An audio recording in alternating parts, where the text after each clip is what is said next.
박성민 목사의 매일 큐티 묵상입니다. 사도행전 13장 13절로 31절입니다. 바울과 및 동행하는 사람들이 바보에서 배 타고 밤빌리아에 있는 버가에 이르니 요한은 그들에게서 떠나 예루살렘으로 돌아가고 그들은 버가에서 더 나아가 비시디아 안디옥에 이르러 안식일에 회당에 들어가 앉으니라. 율법과 선지자의 글을 읽은 후에 회당장들이 사람을 보내어 물어 이르되 형제들아 만일 백성을 권할 말이 있거든 말하라 하니 바울이 일어나 손짓하며 말하되 이스라엘 사람들과 및 하나님을 경외하는 사람들아 들으라.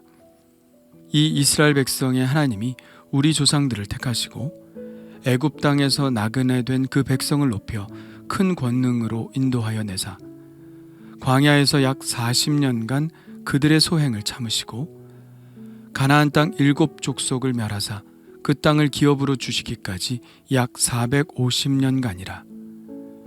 그 후에 선지자 사무엘 때까지 사사를 주셨더니 그 후에 그들이 왕을 구하거늘 하나님이 베냐민 지파 사람 기스의 아들 사울을 40년간 주셨다가 패하시고 다윗을 왕으로 세우시고 증언하여 이르시되 내가 이새의 아들 다윗을 만나니 내 마음에 맞는 사람이라 내 뜻을 다 이루리라 하시더니 하나님이 약속하신 대로 이 사람의 후손에서 이스라엘을 위하여 구주를 세우셨으니 곧 예수라. 그가 오시기에 앞서 요한이 먼저 회개의 세리를 이스라엘 모든 백성에게 전파하니라. 요한이 그 달려갈 길을 마칠 때에 말하되 너희가 나를 누구로 생각하느냐? 나는 그리스도가 아니라 내 뒤에 오시는 이가 있으니 나는 그 발의 신발끈을 풀기도 감당하지 못하리라 하였으니 형제들아 아브라함의 후손과 너희 중 하나님을 경외하는 사람들아 이 구원의 말씀을 우리에게 보내셨거늘 예루살렘에 사는 자들과 그들 관리들이 예수와 및 안식일마다 외우는 바 선지자들의 말을 알지 못하므로 예수를 정죄하여 선지자들의 말을 응하게 하였도다. 죽일 죄를 하나도 찾지 못하였으나 빌라도에게 죽여달라 하였으니 성경의 글을 가리켜 기록한 말씀을 다 응하게 한 것이라. 후에 나무에서 내려다가 무덤에 두었으나 하나님이 죽은 자 가운데서 그를 살리신지라. 갈릴리로부터 예루살렘에 함께 올라간 사람들에게 여러 날 보이셨으니 그들이 이제 백성 앞에서 그의 증인이라. 아멘. 바울과 바나바 그리고 그들의 수행원인 마가 요한은 바보에서 배를 타고 밤빌리아에 있는 버가에 이릅니다. 밤빌리아는 소아시아 중남부 지역을 말하며 버가는 남쪽에 있는 항구 도시입니다. 여기서 요한은 그들을 떠나 예루살렘으로 돌아가죠. 요한은 본래 예루살렘 출신입니다. 어머니 마리아의 집이 예루살렘 성도들의 기도 처소였죠. 바나바와 바울이 안디옥 교회에서 모금한 구제금을 예루살렘 교회에 전달한 후 마가 요한을 안디옥 교회로 데려왔었습니다. 요한은 바나바의 조카였기 때문에 바나바는 조카인 요한을 데리고 다니며 함께 사역도 하고 가르치기도 할 요량이었던 것이죠. 그래서 전도 여행에도 동참시킨 것이고요. 그런데 요한은 버가에 이르자 더 이상 그들과 함께 다니기를 원치 않았고 그래서 다시 예루살렘으로 돌아갑니다. 그 이유가 뭔지에 대해서는 뒤에 또 나옵니다.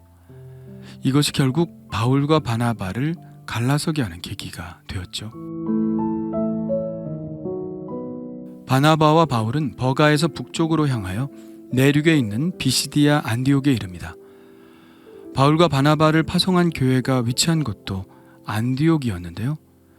두 개의 안디옥을 구분하기 위해 이 두 선교사를 파송한 곳을 수리아 안디옥이라 하고 지금 도착한 곳을 비시디아의 안디옥이라 부릅니다. 구브로의 살라미에서도 그랬듯이 그들은 안식일에 회당에 들어가 앉습니다. 누군가가 율법과 선지자의 글을 읽었습니다. 여기서 율법은 모세 오경을 말하고요. 선지자의 글은 선지서들을 말합니다. 구약 성경은 역사서도 있고 시가서도 있지만 가장 먼저 그 가치를 인정받고 안식일마다 읽은 책은 바로 율법서와 선지서들입니다. 이 글을 읽은 후에 회당장들이 바울과 바나바에게 묻습니다. 형제들아, 만일 백성을 권할 말이 있거든 말하라. 유대인 성인 남자들은 누구나 안식일에 회당에서 성경을 읽고 해석할 권리를 가졌죠. 그들은 처음 본 사람들이 회당에 왔으므로 그들이 전할 새로운 말씀들이 있는가 하여 율법의 해석을 권한 것입니다. 이 기회를 놓칠 리 없는 바울이 일어나 말합니다. 이제 그의 설교가 시작되죠. 우리는 지금까지 베드로의 설교, 그리고 스데반의 설교를 들었습니다. 그리고 오늘 바울의 설교도 듣게 되네요. 이들의 설교가 사도행전에 실려 있다는 것은 참으로 감사한 일입니다. 왜냐하면 이 설교들을 분석해보면 초대교회의 전도자들이 전하고자 했던 메시지의 핵심이 무엇인지 분명히 알 수 있으니까요. 설교의 핵심은 역시 예수 그리스도였습니다. 바울은 그들이 이미 알고 있는 지식을 바탕으로 이야기를 전개합니다. 조상들의 이야기로 시작하여 애굽의 종살이와 광야의 40년, 그리고 가나안 땅의 정복과 사사들의 이야기를 간단하게 언급한 후 다윗에게서 잠깐 멈춘 후 이렇게 이야기하죠. 다윗을 왕으로 세우시고 증언하여 이르시되 내가 이새의 아들 다윗을 만나니 내 마음에 맞는 사람이라 내 뜻을 다 이루리라 하시더니 하나님이 약속하신 대로 이 사람의 후손에서 이스라엘을 위하여 구주를 세우셨으니 곧 예수라. 하나님은 당신의 뜻을 이루기 위해 크게 두 사람을 선택하셨습니다. 첫째는 아브라함입니다. 그는 하나님을 절대적으로 신뢰하는 사람이었고 그렇기 때문에 또 절대적으로 순종하는 사람이었습니다. 그리고 두 번째 사람은 다윗이었죠. 하나님은 아브라함에게 후손의 약속을 주셨듯이 다윗에게도 그의 후손을 통해 이 땅을 구원할 메시아를 보내주시겠다고 약속하셨습니다.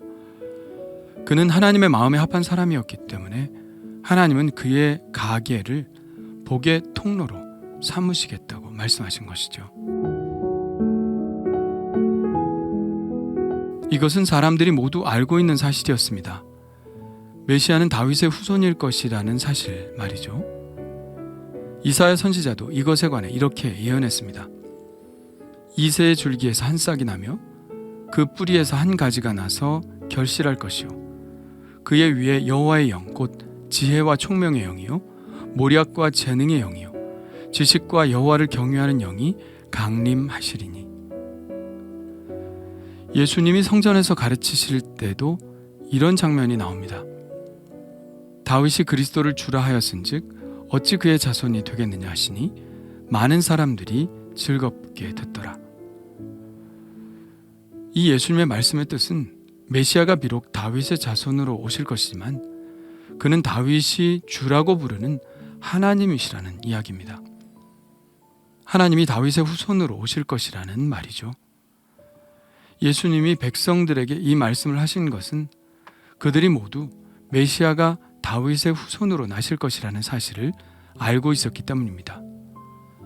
어떤 맹인도 이렇게 소리치지 않았습니까? 다윗의 자손 예수여, 나를 불쌍히 여기소서. 바울은 지금 그들이 모두 알고 있는 사실, 메시아가 다윗의 자손으로 오실 것이라는 이 사실을 근거로 그들에게 예수님을 증거하고 있습니다. 바로 그분이 예수님이시라는 것이죠. 바울은 이것에 그치지 않고 또 하나의 그들이 너무나 잘 알고 있는 사실을 근거로 예수님을 전하고 있는데요. 그것은 바로 세례 요한이 전한 말입니다. 세례 요한은 예수님에 대해서 이렇게 증언했습니다. 너희가 나를 누구로 생각하느냐? 나는 그리스도가 아니라 내 뒤에 오시는 이가 있으니 나는 그의 신발끈을 풀기도 감당하지 못하리라. 유대인들의 세례 요한에 대한 신뢰는 대단했죠.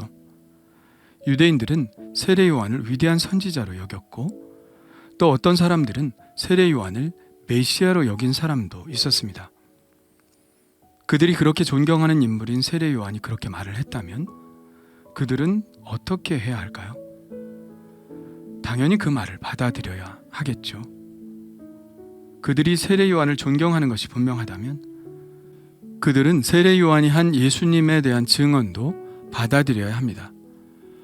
바울은 지금 그들에게 그 결단을 요구하고 있는 것이죠. 바울은 계속해서 이야기를 전개합니다. 구약 성경에서 증언하고 있고 그들이 존경하는 세례 요한의 증언이 있는데도 불구하고 유대인들은 예수님을 죽였죠.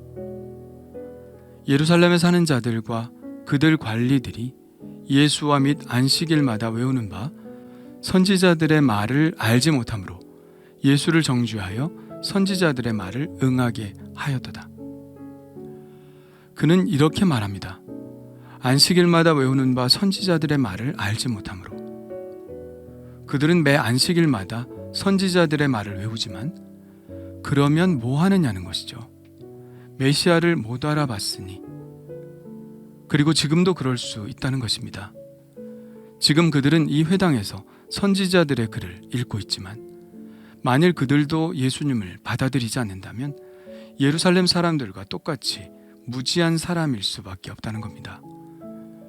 그래서 바울은 지금 선지자들의 글을 읽는 너희들은 예루살렘의 사람들처럼 그러지 말고 예수님이 메시아임을 깨달아야 한다고 말하고 있는 것이죠. 그러나 예수님을 죽였던 그들이 그들의 잘못을 돌이킬 기회가 왔습니다. 하나님이 죽은 자 가운데서 예수님을 살리셨기 때문이죠. 제자들은 여러 날 동안 부활하신 예수님을 보고 말도 하고 음식도 함께 먹었습니다. 그래서 그때부터 예수님이 메시아로 오셨다는 사실을 믿지 못하고 그를 죽였던 사람들에게 이 사실을 증거하기 시작한 것이죠. 너희들이 죽인 예수께서 성경의 예언대로 살아나셨다. 하나님께서 그를 살리셔서 우리의 주와 그리스도 되심을 증명하셨다. 그러니 회개하고 예수를 믿으라고요. 그랬더니 회개하고 돌아와 예수님을 메시아로 인정한 사람들이 예루살렘에 많이 생겼습니다. 3,000명, 5,000명. 셀 수 없이 많은 사람들이 예수님을 그리스도로 믿게 되었죠. 자, 여기까지가 오늘 바울이 비시디아 안디옥의 회당에서 전한 복음입니다. 요약하자면 첫째는 예수님이 메시아라는 것을 구약 성경이 증거하고 있다. 둘째는 세례 요한도 증거한다. 셋째는 예수님의 부활에 증인된 사도들이 이 사실을 증거한다는 것이죠. 오늘 말씀을 보며 바울의 준비된 복음 전도자로서의 모습이 눈에 들어옵니다. 유대인들에게 복음을 전하기 위해 그들이 알고 있는 사실을 바탕으로 복음을 전하는 그 지혜가 매우 돋보입니다. 무엇보다 그가 전한 복음의 핵심이 역시 예수님이었다는 사실도 보게 됩니다. 모든 지식이 있어도 예수가 없으면 구원을 얻지 못하기 때문에 다른 것은 다 몰라도 오직 예수를 알면 구원을 얻기에 그는 다른 말 하지 않고 오직 예수님만을 전한 것이죠. 오늘 나의 하는 모든 말에도 내가 전하는 복음에도 오직 예수만이 있기를 원합니다. 주님 감사합니다. 바울의 위대한 설교를 통해서 예수님을 다시 한번 깨닫습니다. 이 땅에 메시아로 오셨지만 거부당하고 죽임을 당하였으나 다시 부활하셔서 그리스도이심을 증명하신 주님. 이 엄연한 사실에도 불구하고 아직도 예수님을 믿지 못하는, 그래서 거부하는 이들이 있습니다. 오직 전도에 미련한 것으로 복음을 전할 수밖에 없기에 지금도 예수님을 전합니다. 주님, 성령으로 임재하여 주시어서 복음을 받는 이들이 예수님을 받아들이게 하시고 믿음으로 인한 구원의 역사가 지금 이 시간에도 일어나게 하여 주옵소서. 예수님의 이름으로 기도합니다.